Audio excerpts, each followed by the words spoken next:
E aí, meus queridos? Vamos iniciar agora a nossa aula 38.1. É uma revisão geral da recuperação da unidade 2, tá bom? Então pega todo o material aí que o professor presencial já distribuiu para vocês e vamos acompanhar comigo nas lâminas, tá bom? Fica atento, galerinha. Na tela, diretora. Olha aí, pessoal, aula 38.1. Vamos abordar então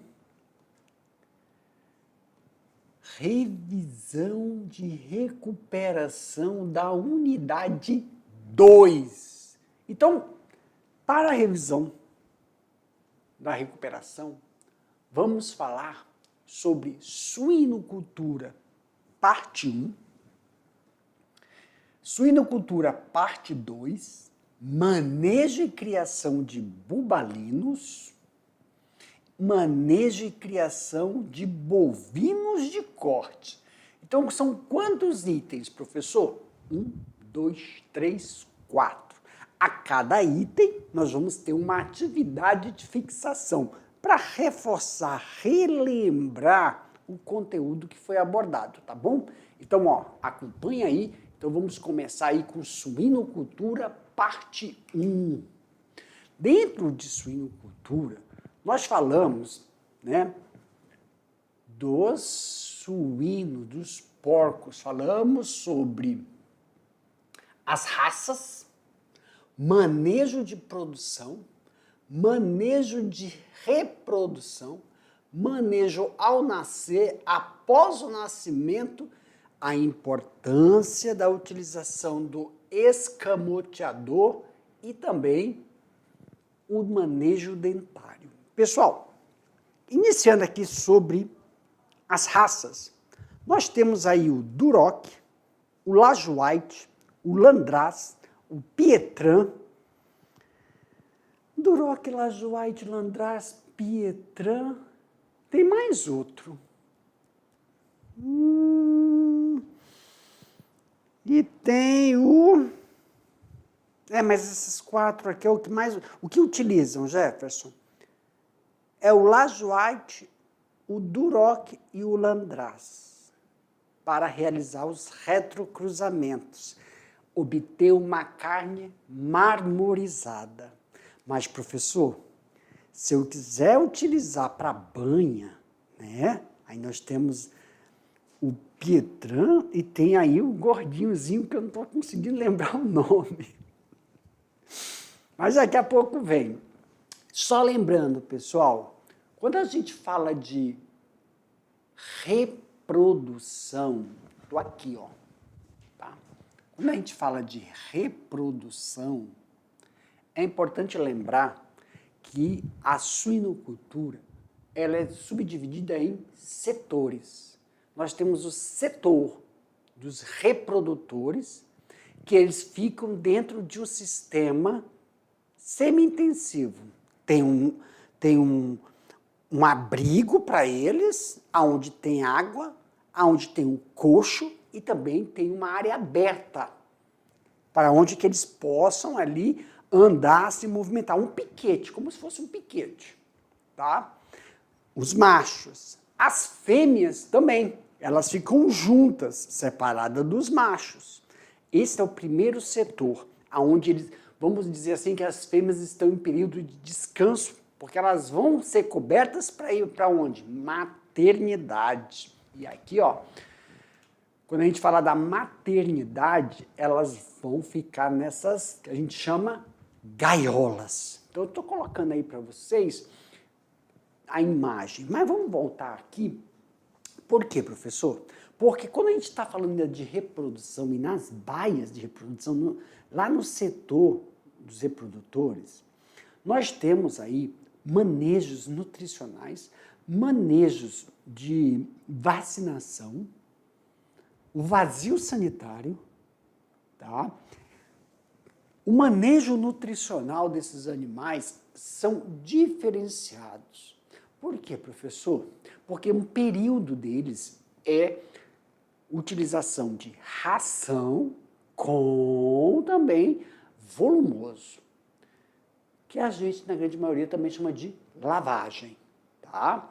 Quando as fêmeas estão prontas para entrar no processo de sincronização de cio, porque ela faz uma sincronização, economicamente viável realizar o processo de inseminação, colher o sêmen do macho através da monta com uma boneca.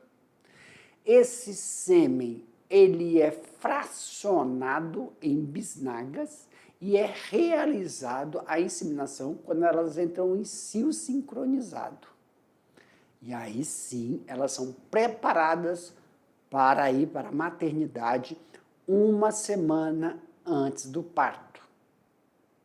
E aí sim, no período que elas vão ficar na maternidade, nós temos aí o que a gente chama de pré-parto, que é a limpeza e desinfecção da maternidade do lote anterior. Nós falamos isso na aula.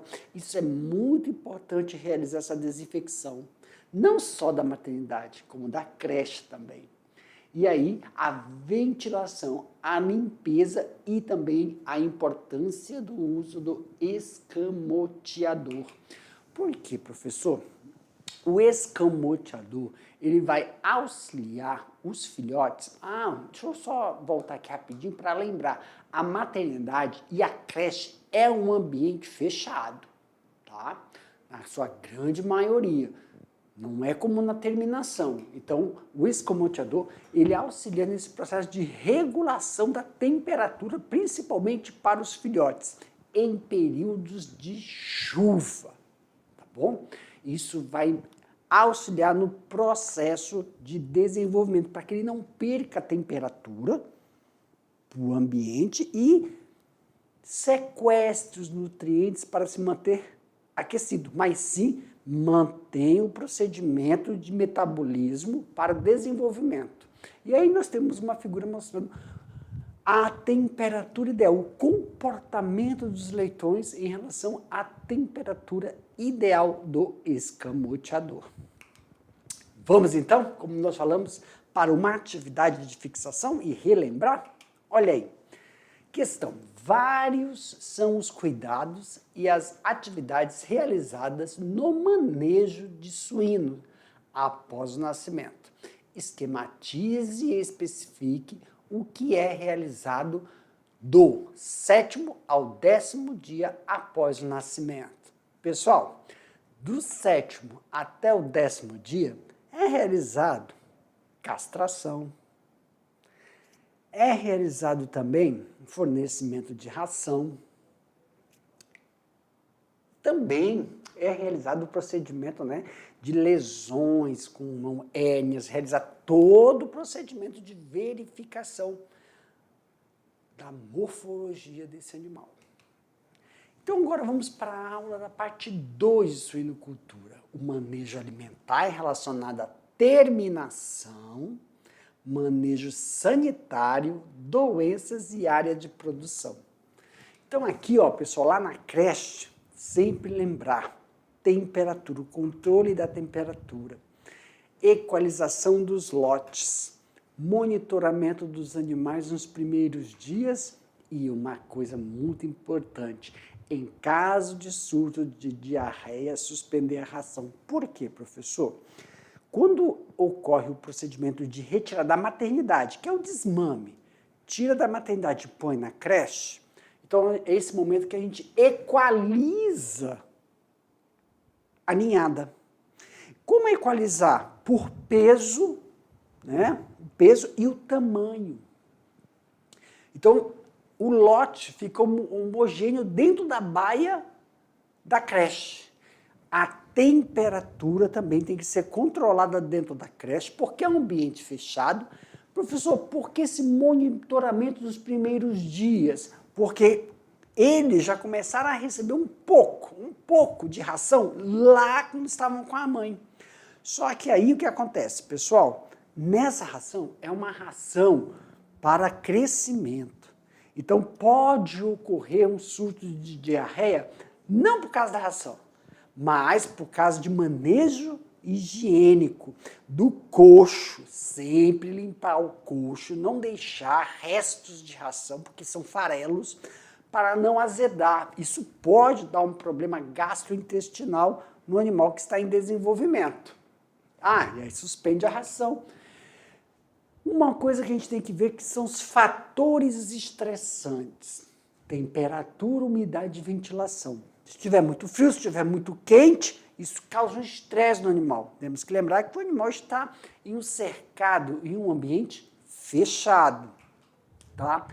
Patógenos, quando a gente está falando assim da higienização, é feita uma padronização nas baias do processo de limpeza, principalmente ao receber o lote, tá? No ambiente do lote anterior.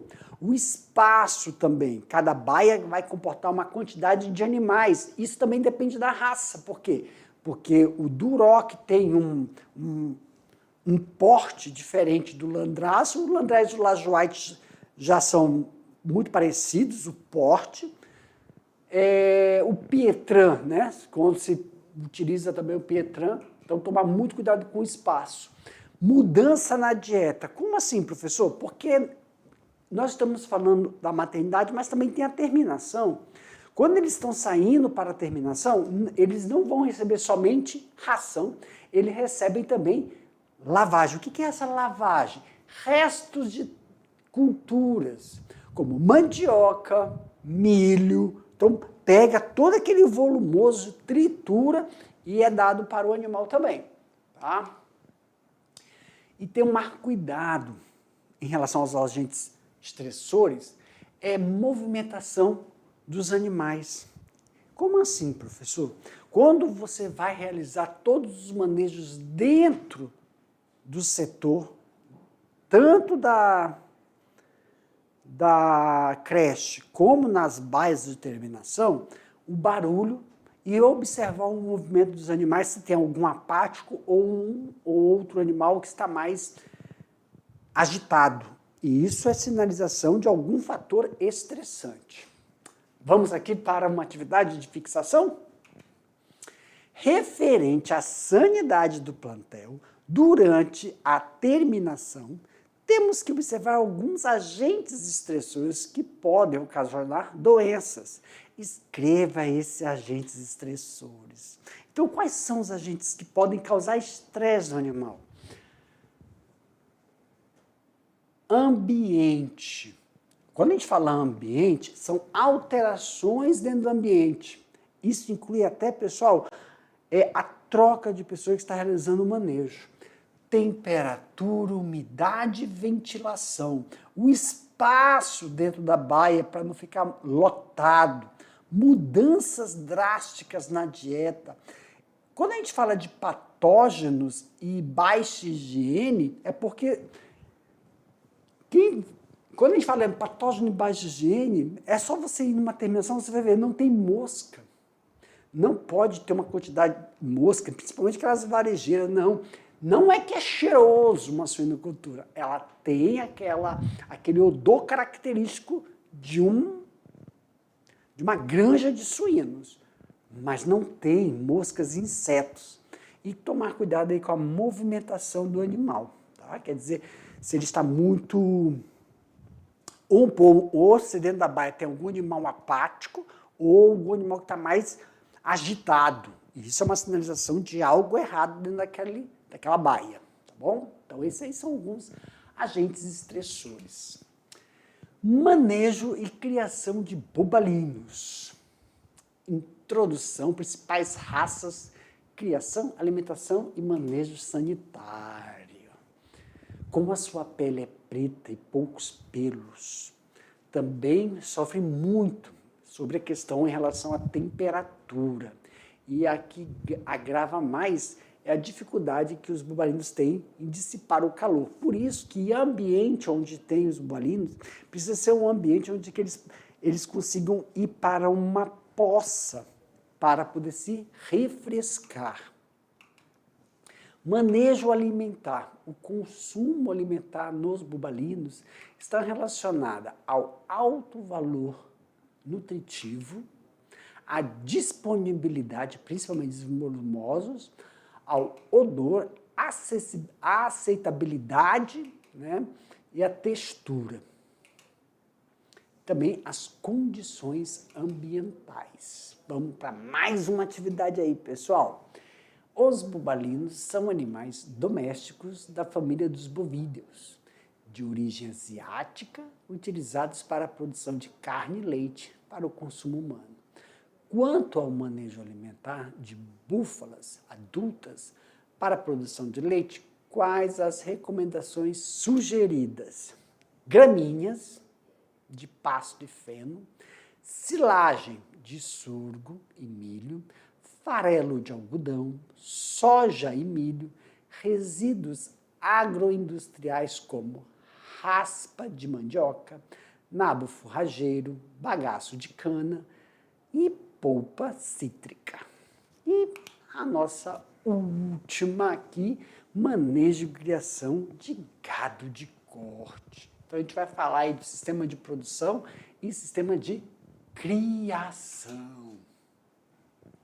O ciclo da pecuária bovina, ao longo de 2,5 anos, desde o nascimento do bezerro até o abate, com aproximadamente 15 arrobas. Durante a entre-safra bovina, com a elevação dos preços a um leve acréscimo do consumo de carne de frango e de suíno nas festas natalinas, claro, né, em relação aos processos de épocas de comemorativas, né, há um mercado, uma sinalização do mercado para o aumento, né, ou também de peixe, né, frango, suíno e peixe, em algumas comunidades. O sistema de criação de bovino de corte pode ser o sistema intensivo, semi-intensivo e o extensivo. Claro que o levantamento, a estratificação da área vai requerer aí todo um procedimento, verificar mão de obra, área de pastagem, formações de piquete para que possa ocorrer o processo de intercalar e dar possibilidade de descanso. No intensivo, ele requer um pouco mais de investimento, né, em relação a todo o processo de produção.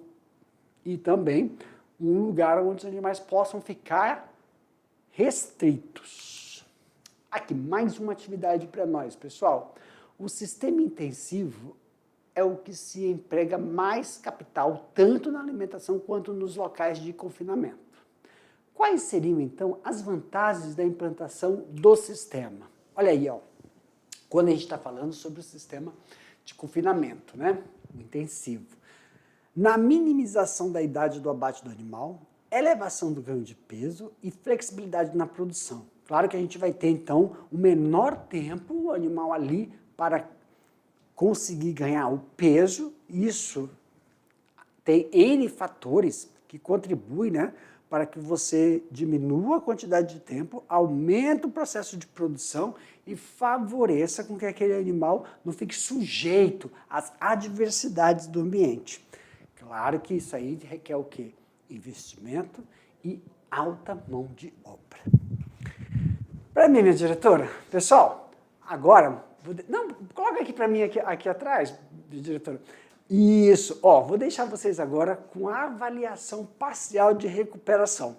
Esse momento, respirem fundo, fiquem calmos e boa avaliação para vocês, tá bom, pessoal?